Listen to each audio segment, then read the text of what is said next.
Queridos, eu cumprimento a todos mais uma vez com a paz do nosso Senhor e Salvador Jesus Cristo. Estamos aqui para continuarmos com os nossos subsídios da nossa EBD, Escola Bíblica Dominical. Sou seu amigo em Cristo, R. Vanderlei Fernandes Pessoa, aqui da cidade de Presidente Epitácio. Você aqui dessa região, você está convidado a estar conosco, tanto em nossa sede, com o nosso pastor presidente, pastor Edivanir Alves da Cruz, na Assembleia de Deus Telo Belém, na rua Cuiabá 146, em frente à Caixa Econômica Federal. Todos os domingos temos ali às 8h30 da manhã. E aqui na congregação, onde estamos, e nós temos aqui todos os domingos também às 8h30 da manhã, você e sua família, o nosso convidado especial, estar conosco na Avenida dos Ipês, 1117. Lição passada, tivemos a lição de número 11, que falou sobre o avivamento e a missão da igreja. Veja que foi falado sobre a missão da igreja, qual que é a missão da igreja, o papel da igreja. Haja vista, temos que entendermos que a missão da igreja começa em casa. A nossa primeira missão começa em casa, a qual nós entendemos como a família, que é constituída como pai, mãe, né, e filhos, irmãos. Isso aqui se constitui uma família. Os pais são responsáveis pelo ensino dos filhos. Quando falo os pais, é o pai ou a mãe. Talvez a criança, né, tenha um pai ausente ou um pai, né, que está ausente, ou uma mãe ausente.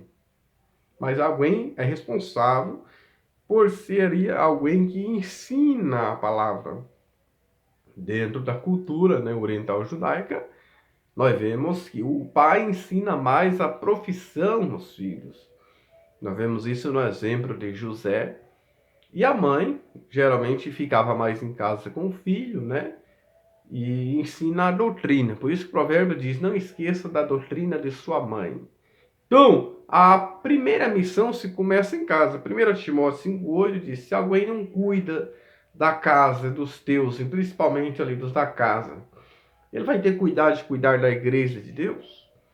Infelizmente, nós vemos em nosso Brasil, em nosso país, em muitos lugares, muitas famílias, muitos pastores estão fracassando, porque muitas vezes quer cuidar da família de fora, mas não cuida dos seus, da sua casa. Os pais têm o dever de ensinar os filhos, né, como diz o Salmo 78, verso 13, lembrar, né, também das maravilhas das obras de Deus, Salmo 78, verso 4, os pais são responsáveis. E também os pais devem fazer conhecer aos filhos a lei de Deus, Salmo 78, 7 e 8. Os pais também devem fazer tudo isso. E os filhos não devem esquecer das obras de Deus, Salmo 78, 7 e 8, daquilo que foi ensinado pelo seu pai na sua casa ou pela sua mãe. Então, queridos, precisamos entender isso. E hoje nós estamos com a lição de número 12, que vai nos falar sobre vivendo no Espírito, que será no dia 19 de março de 2023. Mas o nosso textuário diz, mas o fruto do Espírito é o amor, gozo, paz, longanimidade, benignidade, bondade, fé, mansidão, temperança. Gálatas 5, versículo 22. Verdade prática. O avivamento espiritual traz uma realidade de vida no Espírito. Então, a nossa leitura em classe está em Gálatas capítulo 5, do versículo 19 ao 25, você pode estar lendo aí. Nosso tópico 1, o objetivo da nossa lição, o tópico 1 é destacar o que significa andar no Espírito e a sua importância para a condução da vida espiritual. Tópico 2, apontar os aspectos que envolvem o confronto entre a carne e o Espírito. E o tópico 3, ressaltar os dons e o fruto do Espírito como predicados essenciais para a vida e o caráter cristão. Muito bem, queridos, a nossa introdução, nós vamos entender que a vida cristã é uma jornada espiritual, começa com a conversão e prossegue até a morte, porém, se perseverar até o fim. Nós vamos entender aqui, queridos, o que nós vamos entender nessa lição? A diferença entre o fruto do Espírito e as obras da carne e a sua natureza. Tá? Como viver no Espírito, né? Então, como nós fazemos para andar no Espírito, viver no Espírito? Primeiro tópico vai dizer a vida no Espírito. Primeiro fala de um andar em Espírito. Quando se falamos que em andar aqui, está falando em um sentido espiritual. A vida cristã, como já dissemos, é uma caminhada cristã. E nessa caminhada nós não podemos parar, não podemos retroceder, não podemos recuar. Veja que o verbo andar, Gálatas 5,16, andai em espírito. Veja que o andar em espírito está com E maiúsculo. Isso mostra que o andar em espírito aqui é a pessoa a ser guiada pelo Espírito, conduzida pelo Espírito, ser levada pelo Espírito. Veja que fala do andar e também de um viver, né, do Espírito. Então veja, andar em Espírito, assim você não vai cumprir a concupiscência da carne, ou seja, andar em Espírito, andar tem um sentido de viver, experimentar, praticar e conduzir, né? Veja só aí, conduzir na vida espiritual, ou seja, ser guiado pelo Espírito de Deus. É o Espírito Santo que nos leva, que nos conduz. Lembra lá em Mateus 4, Jesus foi cheio do Espírito e foi levado ao deserto pelo Espírito. Ou seja, porque o mesmo que nos enche é o mesmo que nos conduz, é o mesmo que nos leva. Veja que o Espírito levou e trouxe Jesus. Então, item 2 fala, por que andar em espírito? Para não cumprir os desejos da natureza carnal que está dentro de nós e que não morreu, não foi exterminada. Todos nós temos essa natureza pecaminosa herdada de Adão. Até mesmo a pessoa, às vezes, nunca viu ninguém mentir, ninguém ensinou, mas está dentro da natureza pecaminosa ele mentir, né? Ou roubar, ou furtar. A natureza pecaminosa que não foi aniquilada. Ela está em nós. Mas ela precisa ser o que? Mortificada pelo Espírito. Pelo Espírito Santo. Ou seja, o corpo em si mesmo, a carne, o corpo em si mesmo, ele não peca. Mas a natureza pecaminosa que está no homem. Mas então, por que andar isso? Para não cumprir os desejos da natureza carnal. Romanos 8:1 diz, portanto, nenhuma condenação há para os que estão em Cristo Jesus, para os que não andam segundo a carne. Ou seja, nenhuma condenação é para os que estão em Cristo Jesus no Espírito. Então, eu preciso estar nele. Para quê? Para eu não viver segundo a carne, que eu tenho que andar espiritual, não viver segundo a carne, para não fazer, para fazer a vontade de Deus, né? Eu tenho que andar espiritual, fazer a vontade de Deus, não fazer a vontade da carne, e também para vencer os malignos. Nós temos 3 inimigos, o diabo, o mundo e a carne, os 3 inimigos do cristão. Então, como cristão, como o item 3 fala, como andar em espírito? Como que a pessoa nele andar em espírito? Ou seja, quando alguém aceita Cristo, ele se torna uma nova criatura. Lá em João 3 fala do nascer da água e do espírito. Nascer da água ali fala da transformação, da regeneração pela palavra, e o Espírito Santo de Deus vem e passa a morar, a habitar dentro dele.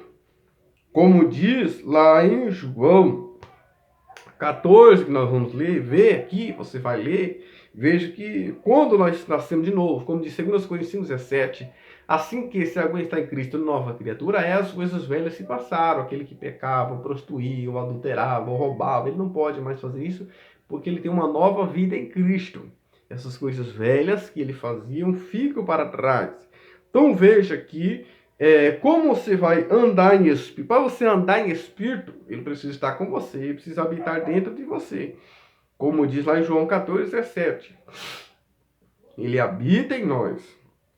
Ele faz morada em nós, ele habita dentro de nós. Então, se nós temos esse Espírito morando, habitando dentro de nós, não como no Antigo Testamento, que se apossava, né, se apoderava da pessoa para uma missão específica, não. E que não era todos, era limitado, não. Hoje o Espírito Santo, ele habita dentro de todo cristão. Não é nós que entramos na Deus, é ele que entrou, é ele que habita em nós. Não existe aquele negócio, aquele momento de adoração, a pessoa fala, agora nós vamos entrar na presença de Deus. Não, nós já temos essa presença, porque precisamos ter.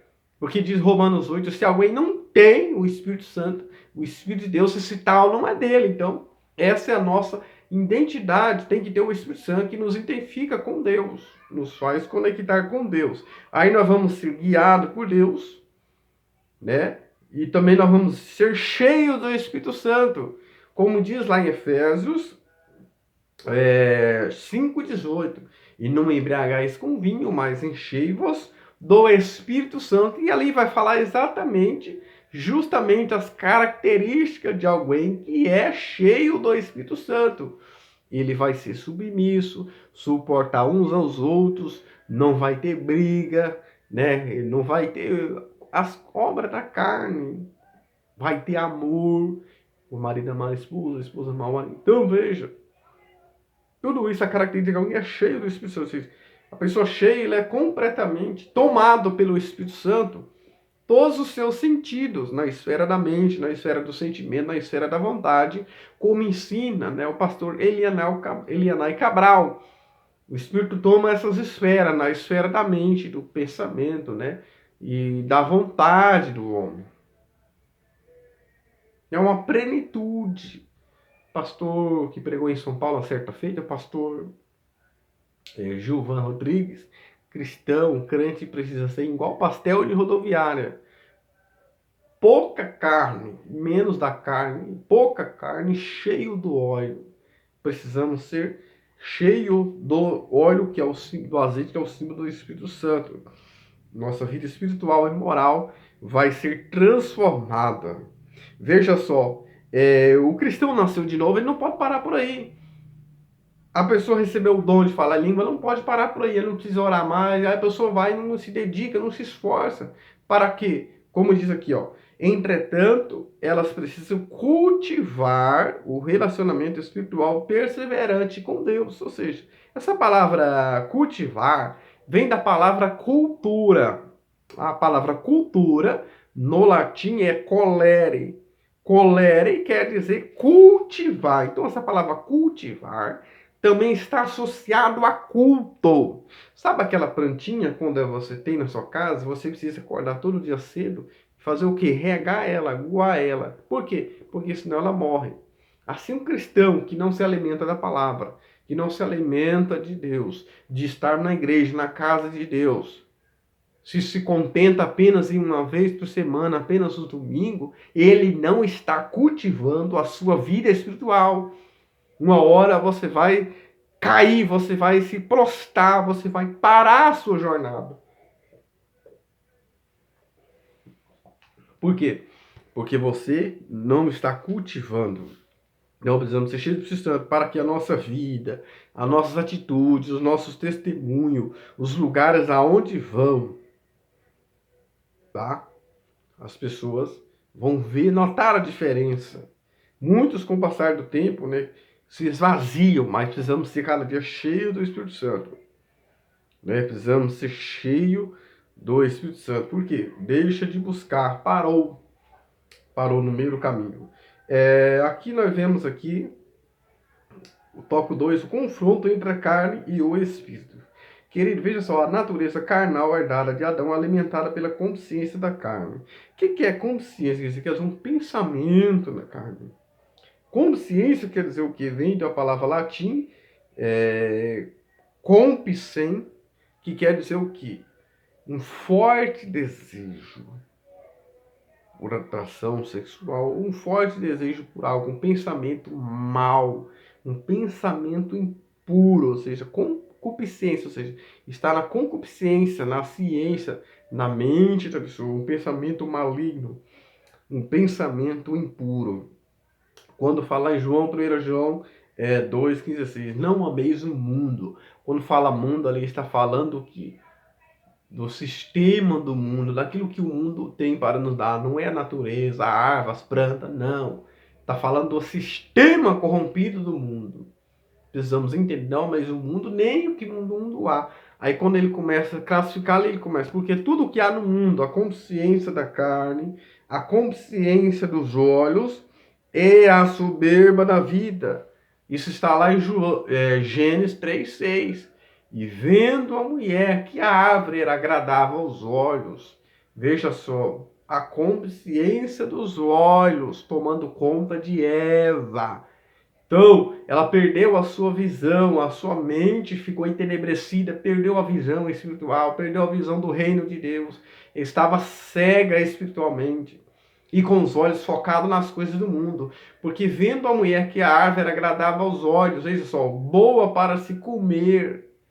Aqui nós já vemos a consciência dos olhos e a consciência da carne, que era boa para dar entendimento, ou seja, a soberba da vida, a pessoa querer ser mais do que Deus, o orgulho, porque o pecado, querido, é tido como um orgulho espiritual, é um orgulho espiritual. Nós vamos entender sobre idolatria, nós vamos dizer aqui, porque tudo que há no mundo passa, querido, a consciência dos olhos, a consciência da carne, a soberba da vida, que está lá em Gênesis 3,6.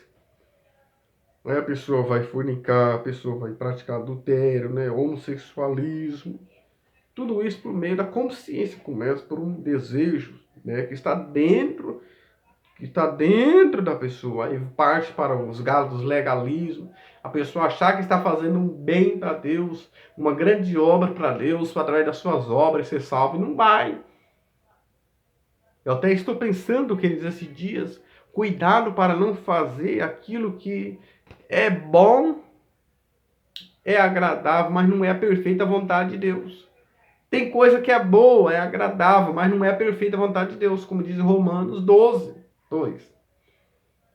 Fazer uma caminhada é bom, mas você deixar um culto, principalmente um domingo, ou um dia de culto para fazer caminhada, isso não é agradável a Deus, não é a perfeita vontade de Deus.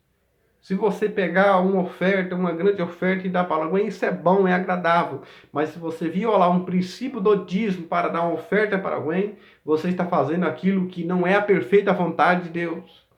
Talvez você ache bom e agradável, mas não é a perfeita vontade de Deus.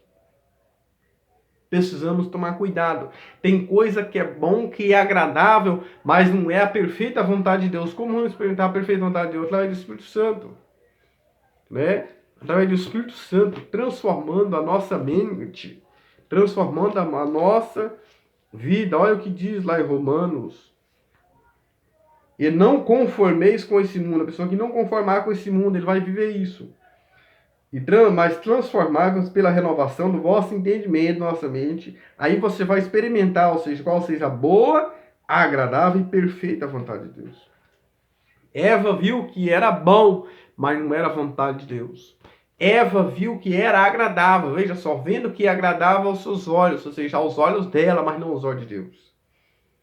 Mas não era perfeita a vontade de Deus. Estamos vivendo pessoas que não querem saber de Deus, pessoas que são levadas, né, são por vários instrumentos que estão falsas, religiões que não levam a Deus, o humanismo, a confiança em si própria, materialismo tem que tomar conta das pessoas, estão obcecadas por bens materiais, pelo ter, mas não se preocupa com o ser.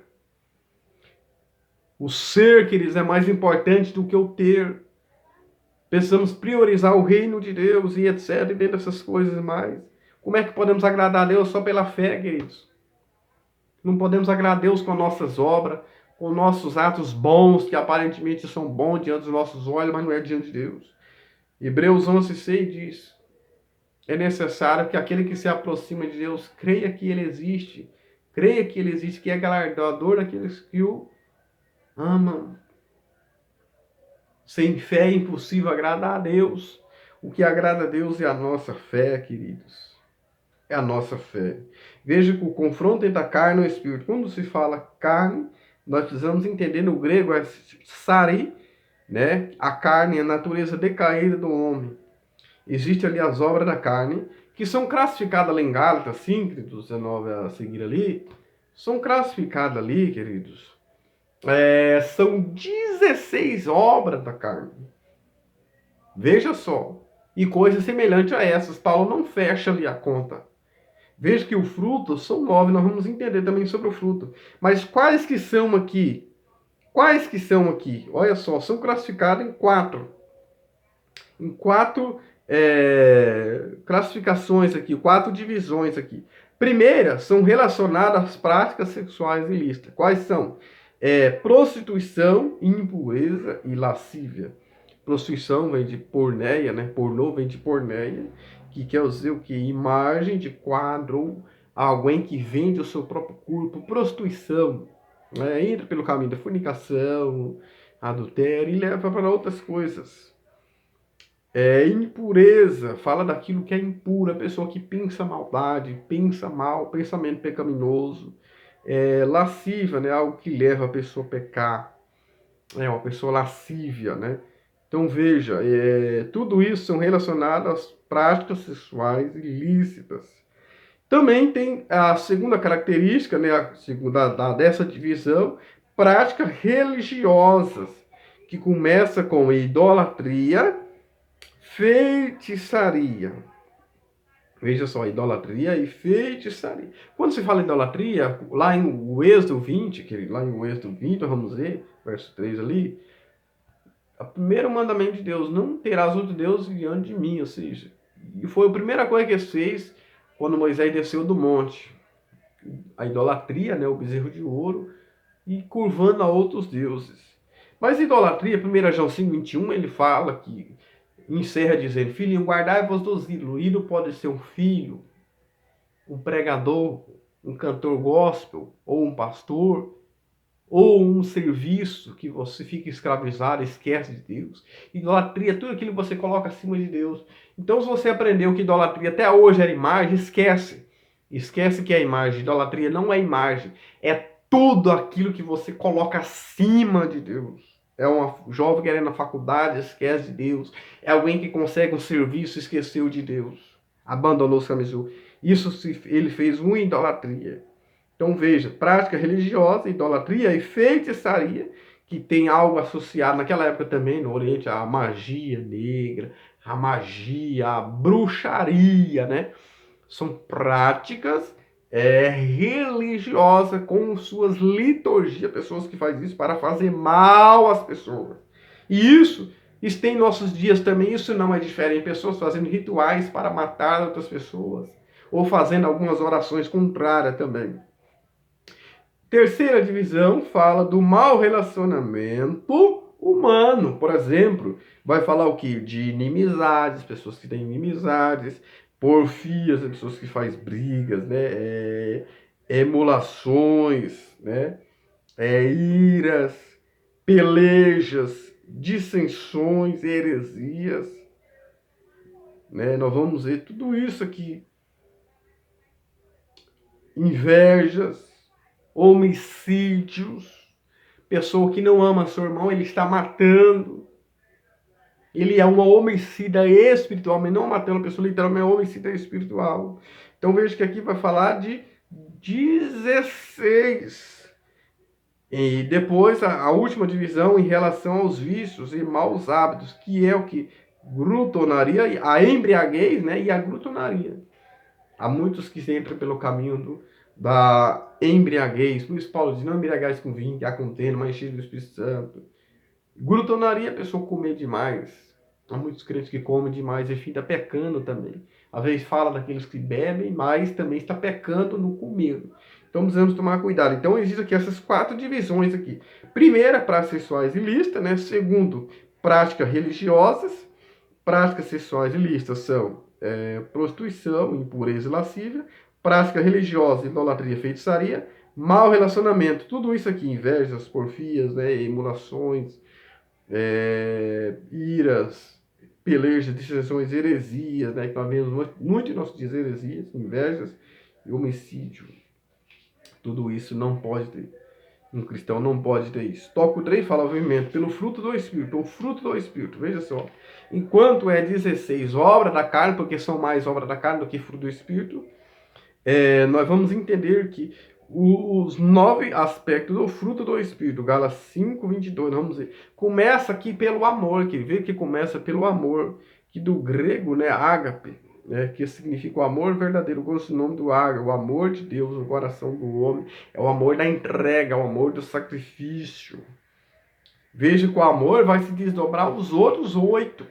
Quem tem amor vai entender aqui quais são os outros aqui, amor, gozo, que é alegria, gozo, paz, longanimidade, benignidade, bondade, fé. Fé aqui no sentido, não é do dom, mas é fidelidade. A pessoa ser fiel a Deus. Aí vem a mansidão e a temperança. Veja que são 9. Veja que fala fruto, não fala frutos. Você pode pegar uma poncã e ver ali, se ela tiver 9 gomos, é uma só, mas é com 9 virtudes, 9 características. Então eu preciso ter, queridos, todo esse. Talvez eu não estou bom em um ponto ou em outro, mas eu preciso ter todos esses frutos do Espírito. Eu preciso ter amor, eu preciso ter paz, eu preciso ter longanimidade, eu preciso ter fé, eu preciso ter mansidão, eu preciso ter temperança. Eu preciso ter tudo isso. Se eu não tiver, isso é um sinal de que eu não tenho o Espírito Santo. Um se desdobra no outro. Então, aprendemos aqui, queridos, natureza caída não é exterminada, mas se nós tivermos o fruto do Espírito, nós vamos mortificando. Morrer não é deixar de existir. Pessoas que morrem, mas não deixam de existir. A pessoa vai continuar, mas ou na eternidade sem Deus, ou na eternidade com Deus. Como ensina o testemunho de Jeová, Adventista, crê no aniquilacionismo. Tomamos cuidado. O ser humano não vai deixar de existir, vai continuar existindo com Deus, ou na eternidade sem Deus. Então precisamos ter. Tem pessoas que até têm o dom, mas não tem o fruto, não tem caráter. E o que me salva não é o meu dom. Muitos me dirão naqueles dias, falou, Senhor, sim, quando profetizamos, fizemos prodígio, ele dirá, nunca vos conheci, porque ele tinha o dom, mas não tinha caráter. Então o que vai me salvar é o fruto, que é o caráter, não é os dons. Então, o melhor dom não é, como eu digo, falar em língua, mas o segurar a língua. Isso é o melhor dom. Então, aprendemos aqui nessa lição que é viver no Espírito com uma vida completamente tomada e envolvida pelo Espírito Santo. Se esse canal foi bom para você, vai ser bom para mais alguém. Então, deixe o seu like, o seu comentário e se inscreva em nome do Senhor Jesus. Amém.